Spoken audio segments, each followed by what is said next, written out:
ఆర్మూరులో canal కాడ రైతులు ధర్నా చేయడం జరిగింది. దాని విషయంలో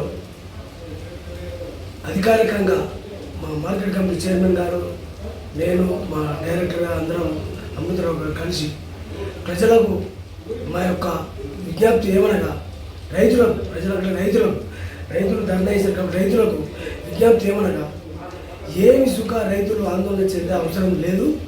ఎందుకంటే మా ముఖ్యమంత్రి గారు మాకు ఆదేశాలు ఇవ్వడం జరిగింది. ఏమని అంటే ఏదైతే వడ్లు నాణ్యలేవో దాన్ని ఎట్టి పరిస్థితుల్లో ఆ వడ్లను తీసుకోవడం జరుగుతుంది. దానికి మా గవర్నమెంట్ కట్టుబడి ఉన్నది. రైతులు రోడ్డు మీదకి వచ్చి మీరు ధర్నా చేసినందుకు మేము మీకు ఏం చెప్తున్నాం ఏంటంటే బాధపడే అవసరం లేదు. 100% మా గవర్నమెంటు మరి ఏదైతే ధాన్యం నాడిందో ధాన్యం కొనుగోలు చేస్తాము. మేము మాత్రం రైతులకు చెప్పేది ఏంటంటే మరొకసారి రోడ్ ఎక్కడ అవసరం లేదు. మేము ఎట్టి పరిస్థితుల్లో వర్షంలో నానిన ధాన్యం కొనుగోలు చేస్తాం. ఎందుకంటే అది మా పరిస్థితుల్లో మా దురదృష్టం మా తెలియదు. కానీ ఇప్పుడు వర్షాలు పడేటివి కావు. ఈరోజు వర్షం పడేది అది ప్రకృతి, దానికి గవర్నమెంట్ ఏం చేయదు, రైతులకు ఏం చేయలేదు. కానీ ఈరోజు మాత్రము రైతులు బాధతోని నానింది ధాన్యంను కొంటారో లేదో అని భయపడి ఆందోళన రోడ్డుకి ఎక్కారు. దాన్ని మేము తప్పు పట్టడం లేదు. 100% నాణ్యత ధాన్యాన్ని మేము గవర్నమెంట్ డబ్బులు కట్టిస్తాము. అలాగే ఇప్పుడు గతంలో గవర్నమెంట్ మీకు కొనుగోలు చేసిన తర్వాత నెల దాకా 2 నెలల దాకా రాకపో డబ్బులు. ఈరోజు మా గవర్నమెంట్లో మేము మా ఇక్కడ లిఫ్ట్ చేసిన లారీ పోయిందంటే వారం 10 రోజుల్లో పోటీ పస్తున్నారు రైతులు. మీకు తెలుసు రైతులందరికీ.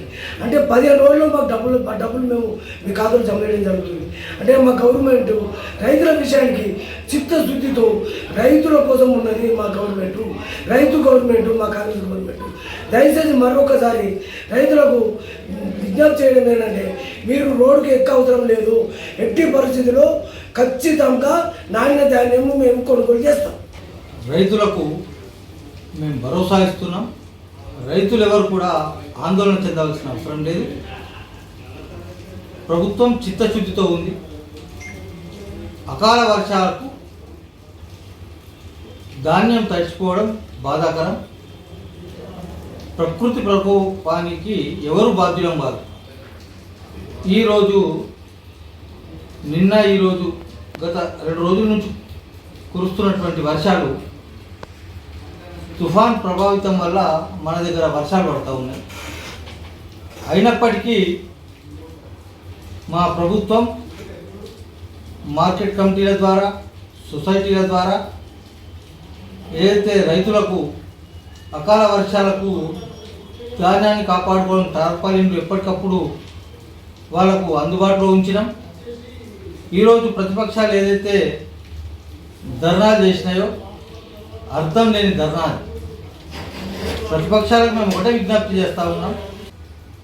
రైతుల్ని అనవసరంగా రెచ్చగొట్టి రోడ్లెక్కించడం ఇది సరైన పద్ధతి కాదని చెప్పేసి ప్రతిపక్షాలకు తెలియజేస్తూ ఉన్నాం. ఇకపోతే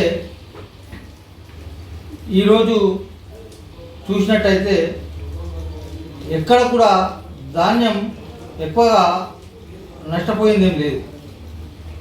ఈరోజు మాకు ఆర్మూరుకు సంబంధించినటువంటి ఆర్మూరు పట్టణ వ్యవసాయ సొసైటీ ఆధ్వర్యంలో జరుగుతున్న కొనుగోలు కేంద్రంలో కానీ, పెరికిట్లో జరుగుతున్నటువంటి సొసైటీ ద్వారా, తర్వాత ఐకేపీల ద్వారా కొనుగోలు చేస్తున్నటువంటి సెంటర్లో కానీ, మరియు ఇక్కడ డిగ్రీ కాలేజ్లో జరుగుతున్నటువంటి ఐకేపీ మొప్మా ద్వారా కొనుగోలు సెంటర్లలో పెరికిట్కు సంబంధించి మొత్తం 100% ధాన్యాన్ని కొనుగోలు చేయడం జరిగింది.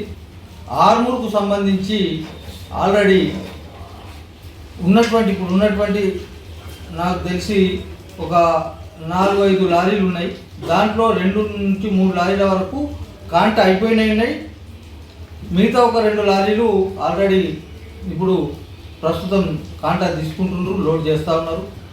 కాకపోతే ఒక డిగ్రీ కాలేజీకి సంబంధించిన సెంటర్లో చివరి దశలో వచ్చిన ధాన్యం అక్కడ కూడా మ్యాక్సిమం కంప్లీట్ అయింది. చివరి దశలో వచ్చిన ధాన్యం మాత్రం కొద్దిగా లేట్ అవ్వడం వల్ల ఆగింది ఉన్నది. అక్కడ కూడా 50% 2 లారీల ధాన్యం నిన్ననే కాంట అయింది. దానికి ట్రాక్ షీట్లు కూడా ఇవ్వడం జరిగింది. దానికి ఏం నష్టమేం లేదు. మిగతా ధాన్యాన్ని కూడా డిఎస్ఓ కలెక్టర్ గారికి మాట్లాడడం జరిగింది. కలెక్టర్ గారు డిఎస్ఓ గారికి మాట్లాడడం జరిగింది. డిఎస్ఓ గారు స్ట్రిక్ట్గా ఆదేశాలు ఇవ్వడం జరిగింది. రైస్ మిల్లకు తడిసిన ధాన్యాన్ని బాయిల్డ్ రైస్ మిల్లకు పంపాలని చెప్పేసి ఆదేశాలు ఇవ్వడం జరిగింది. ఆ విధంగా తడిసిన ధాన్యం కూడా ఖచ్చితంగా ప్రభుత్వమే కొంటది. రైతులు ఎట్లాంటి ఆందోళన చెందాల్సిన అవసరం లేదు. ఈరోజు మా ఇన్ఛార్జ్ వినయ్ కుమార్ రెడ్డి గారితో మాట్లాడి కలెక్టర్ గారితో మాట్లాడించడం జరిగింది. కలెక్టర్ గారు ఆదేశాలు ఇచ్చారు. తడిసిన ధాన్యాన్ని కూడా రేపు ఎల్లుండి 2 రోజుల లోపల ఈ ఏవైతే మిగిలిన ఆర్మూర్ సొసైటీ పరిధిలో కానీ డిగ్రీ కాలేజీలో ఉన్న ఐకేపీ ముప్మా వారి ఆధ్వర్యంలో నడుస్తున్న కొనుగోలు సెంటర్లలో కంప్లీట్ చేస్తామని చెప్పేసి ఈ సందర్భంగా తెలియజేస్తా ఉన్నాం.